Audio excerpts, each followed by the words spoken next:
Channel. At ngayon guys, dito ako sa aking garden. Ayan guys. At ngayon, mayroon naman akong bagong ipapakita sa inyo at bago kong koleksyon guys. Ito guys yung dwarf na niyog. Ayan. Nakita nyo guys, sira na yung kanyang paso. Ayan. Kaya kailangan kong munang ilagay siya dito sa bagong paso ko. Ngayon, kailangan natin tong tanggalin at itong nyug na to guys, gagawin ko na lang itong dwarf. Kumbaga, hindi ko na masyado siya palakihin. Gusto ko mangyari, ganito lang siya kalaki. Tapos yung dahon niya, dadami na lang yung dahon niya.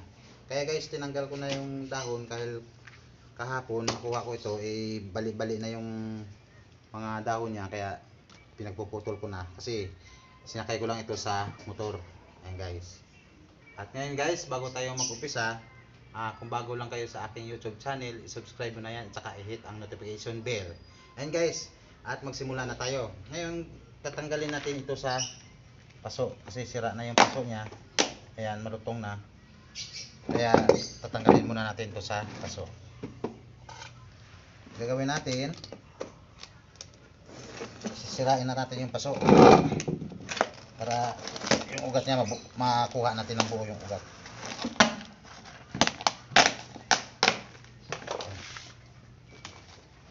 Ang gusto ko sana mangyari dito guys, yung pinakabao niya na yung bilog, gusto ko yung palalabasin na hindi masisira yung kanyang ugat, para tingnan natin kung dito pa yung bao niya sa loob. Kasi hindi natin alam kasi malaki na siya kung buo pa yung kanyang bao.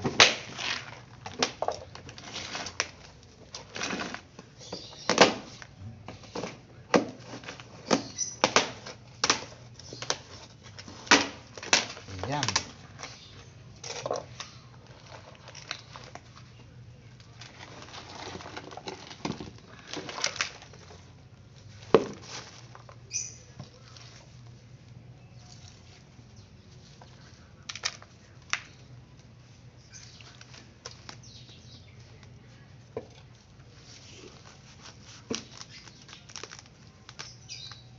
Kailangan hindi natin maputol yung ugat, hindi natin magalaw yung ugat. Titingnan natin guys kung dito pa yung bao niya. Titirahan na lang natin siya ng lupa sa pinakailalim. Yan.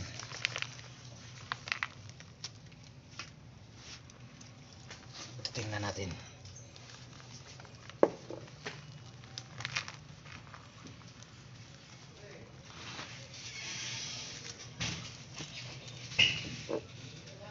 Yes.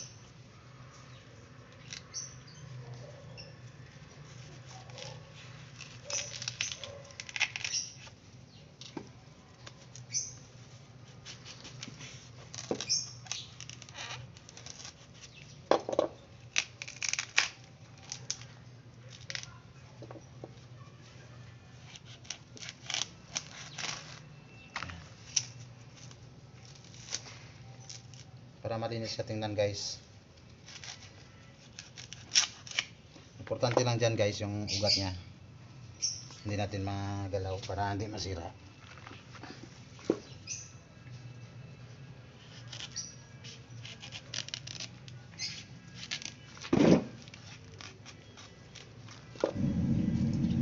At gusto kong mangyari dito guys, palalabasin ko yung pinakabaon niya, kaya pagtsagaan ko ito na isa-isahin, linisin yung kanyang mga ugat. Tingnan mo guys, nakita ko na yung pinakabaon niya. Ayan o, ito.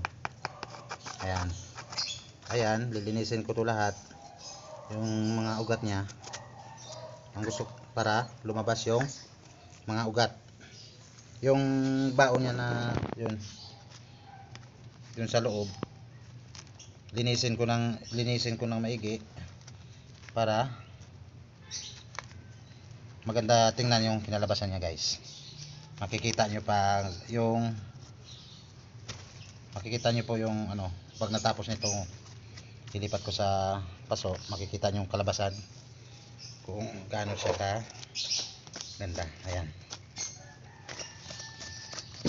linisin lang natin yung mga ugat niya. Tanggalin natin yung lupa dyan. Basta guys, yung pinakailalim, huwag yung tanggalin yung lupa kasi yung pinaka-ugat niyan, andyan na yung nakakapit sa lupa. Kaya tatanggalin natin yung dito lang sa taas, yun ang palalabasin natin. At dito sa baba, huwag natin, yun yung iwasan natin na matanggal yung lupa para hindi siya mamatay.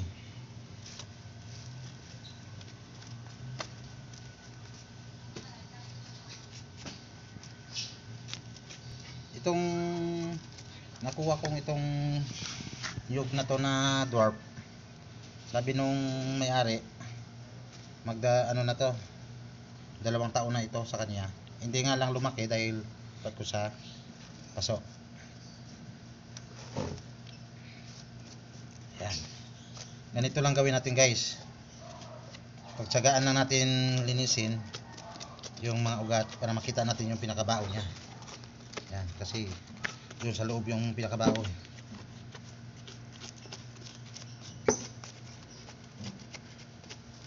Wala nang laman yan eh. Kasi yung pinakalaman niya, ito na yun eh, yung tumubo na. Kaya yung bao na yan, wala nang laman yan sa loob. Yung ginagawa natin gata, wala nang laman yan. Ugat na lang siguro yung laman yan.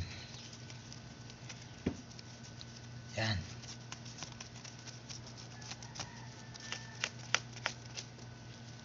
Itong gamit ko, yung screwdriver para hindi masugatan yung mga ugat niya. Kasi pag kutsilyo guys, kukuha ako ng hose.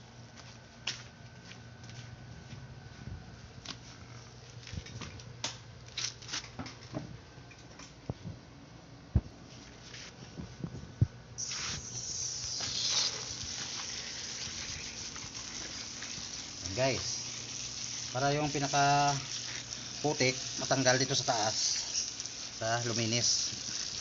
Yan, ganun lang gawin natin. Tingnan nyo guys, oh, linis na yung ugat nya. Yan.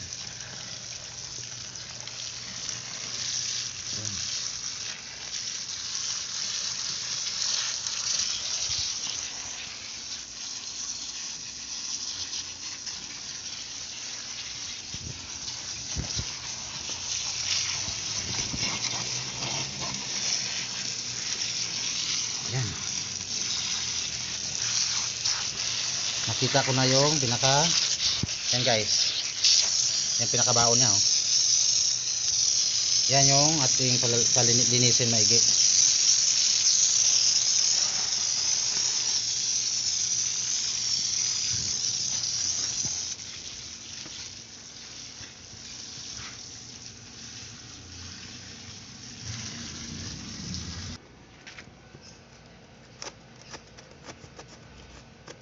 Yan guys, at ito na, malinis na yung bao ng ano to, nanyog na ano na natin, oh. Na palabas na natin at saka kunting linis pa. Yan. Ngayon guys, may ano sa dito, may butas.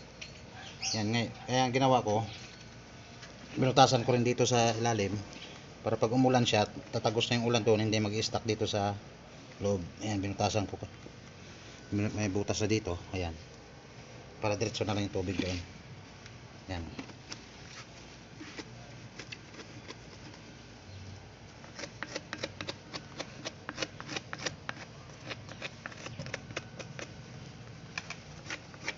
Kailangan dito guys, matyaga ka. Hindi rin kailangan madaliin to kasi masira yung ugat, baka mamatay, sayang. Kaya kailangan tiyaga ka dito. Yan.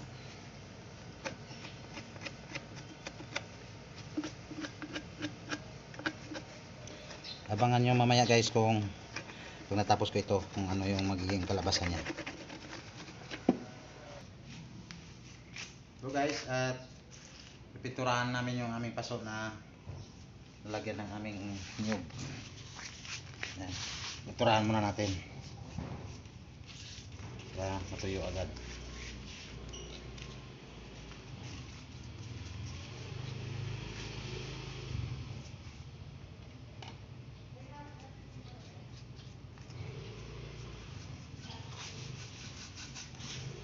Yan guys, nilagyan, may butas na yan para hindi may stuck yung tubig.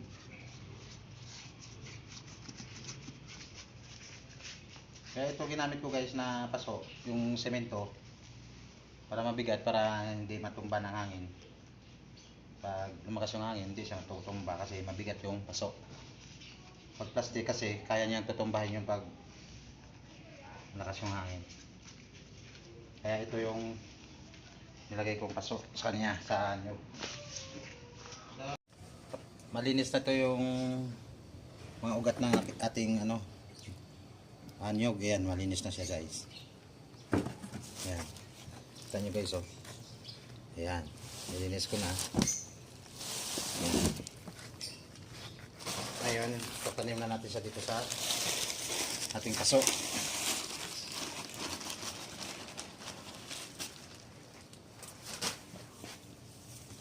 Lalagay na natin dito sa paso.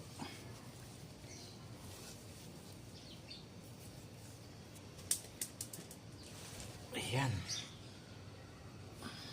Ayan.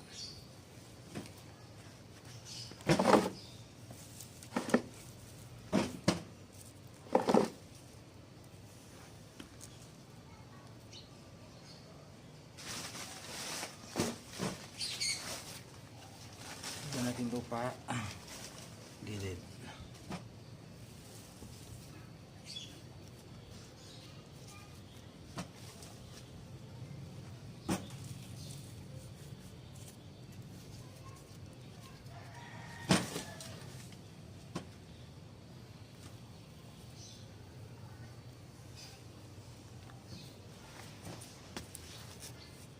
Kailangan nakalutang yung ugat niya para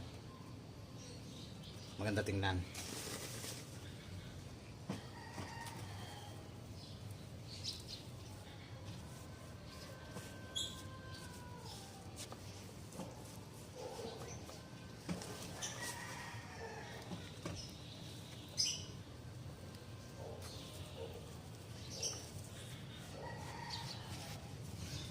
Guys, siksik lang natin ng maigi.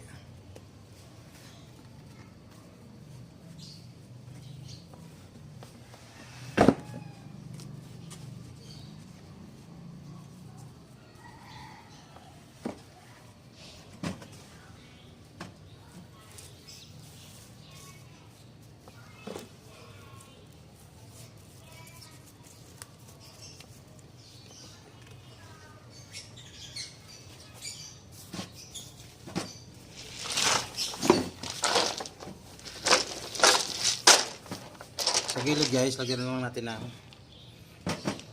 bato para pag nagdilig tayo hindi tumitapon yung lupa, para hindi matapon, kumalat. Yan.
Ayan, kinalabasan ng ating coconut dwarf.